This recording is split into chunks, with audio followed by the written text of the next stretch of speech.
vous propose de discuter de la cuisine en béton cellulaire.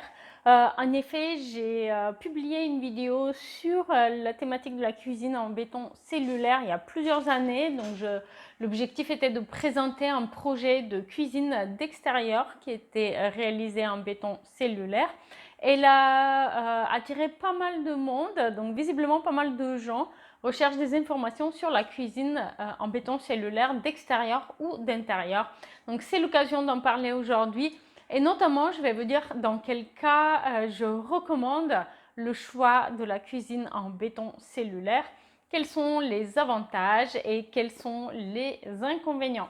Et on va commencer justement par les inconvénients de la cuisine cellulaire, en béton cellulaire. Un premier inconvénient, il prend de la place.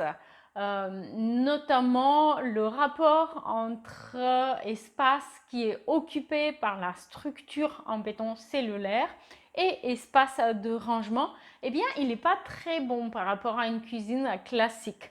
La structure, elle est volumineuse et du coup, ça laisse la place pour peu de rangement et ce rangement, il va être aussi pas très optimisé parce qu'il est difficile d'intégrer des rangements de place qu'on peut avoir dans une cuisine classique, comme par exemple les tiroirs à 2 étages ou alors les meubles d'angle. La cuisine en béton cellulaire, elle a aussi un autre inconvénient, c'est qu'elle va nécessiter un temps beaucoup plus long pour sa réalisation comparé à une cuisine que vous allez acheter et monter en, mettons, un jour ou 2 jours selon la surface de la cuisine. Un autre inconvénient qui peut aussi être un avantage en fait selon les goûts de chacun, c'est l'aspect un peu souvent rustique de la cuisine en béton cellulaire. Sur le plan des avantages, évidemment, la cuisine en béton cellulaire, elle va avoir l'avantage d'avoir cet aspect rustique aussi si c'est ce que vous recherchez. La main fait sur mesure qui est peut-être quelque chose en fait que vous recherchez et que vous allez apprécier. Un autre avantage de la cuisine en béton cellulaire, eh bien, si vous la faites vous-même, elle peut être moins coûteuse qu'une cuisine commandée chez un cuisiniste, par exemple. Dans quel cas je recommande l'utilisation, le choix de la cuisine en béton cellulaire?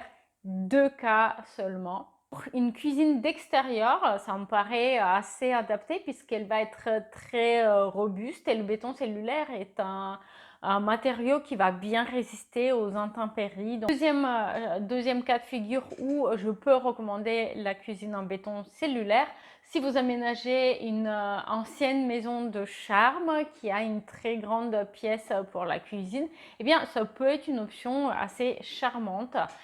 Et on peut aussi envisager des aménagements qui sont hybrides, c'est-à-dire qui réconcilie les avantages d'une cuisine classique et du coup le charme de la cuisine en béton cellulaire. La cuisine en béton cellulaire, elle paraît très peu adaptée, donc je la déconseille pour les maisons classiques, maisons de lotissement ou maisons de relativement petite surface, et encore moins adaptée pour les appartements où chaque centimètre va compter et va être optimisé.